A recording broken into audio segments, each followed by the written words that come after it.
So let's find out 7th question में हमसे क्या पूछा है. The question is it is based on the stanza that we have. It's third stanza that we have in the poetry. बेटा third आपका stanza है ना. देखिए क्या है. When the jet rose 6 miles high, it was clear earth was round and that it had more sea than land. But it was difficult to understand that the men on the earth found causes to hate each other, to build walls across cities and to kill. From that height it was not clear why. तो आपको क्या दिया हुआ है इसमें कि अर्थ आपको round दिखता है, ठीक है, आपके पास सी ज़्यादा है, लैंड कम है ना, ज़मीन का पार्ट कम है.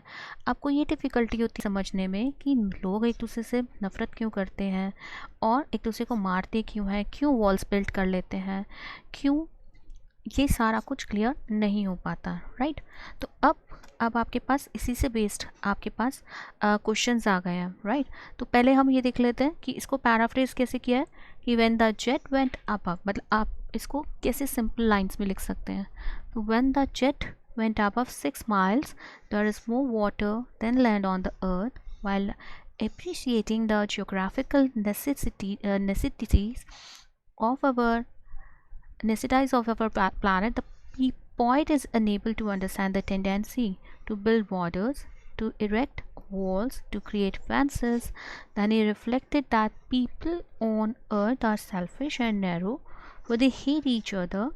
He found the earth to be one, but not the people living on this earth are divided for shallow reasons. Right.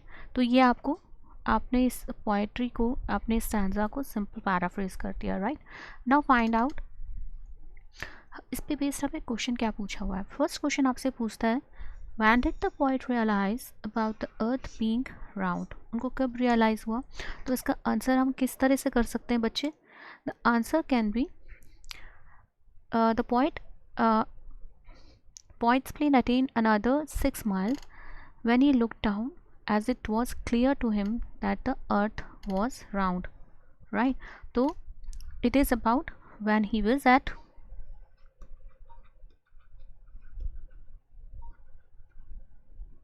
6 miles.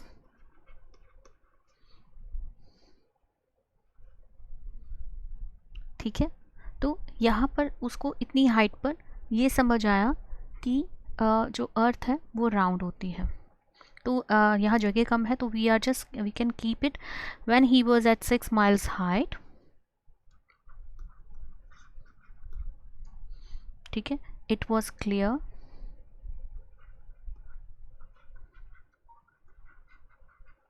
To him. This is how we can further add that earth is being round. Now next question is asking you what was difficult to understand for the poet. क्या समझना मुश्किल था. तो इसका answer आ सकता है the poet failed to understand that the men hate each other. Why they hate each other. तो हम यहाँ से कंटिन्यू करेंगे बेटा and I am writing the answer further कि हम इट से स्टार्ट कर सकते हैं. It was difficult to understand for the poet. यहाँ से हम ले लेंगे. ठीक है. That Y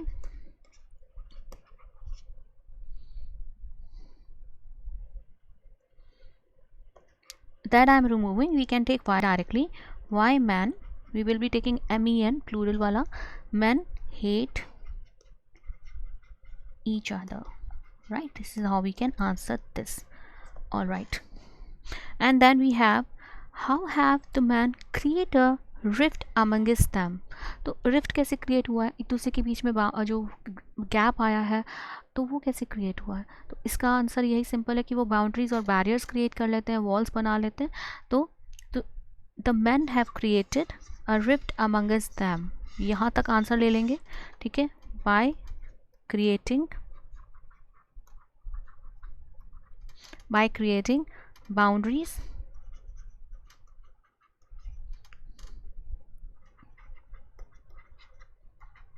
and barriers. ठीक है.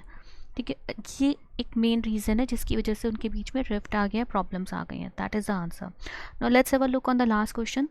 Name the pome and the poet. Simple सा क्वेश्चन है तो हमें बस पोम का नाम आपके पास है that it is about geographic lesson. And लिखा किसने है? वो जुल्फ़िकार घोष ने लिखा है, तो हम उनका नाम लिख देते हैं। तो इसका आंसर हम यहाँ लिख सकते हैं, name of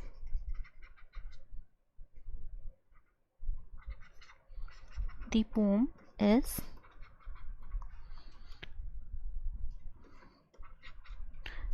geographical lesson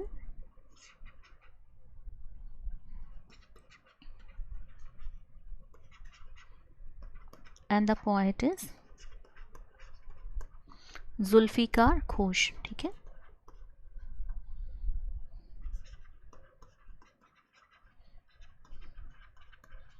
so this is how we can write, this is the answer that we have, right? So all the answers are here with you now. I hope it was helpful.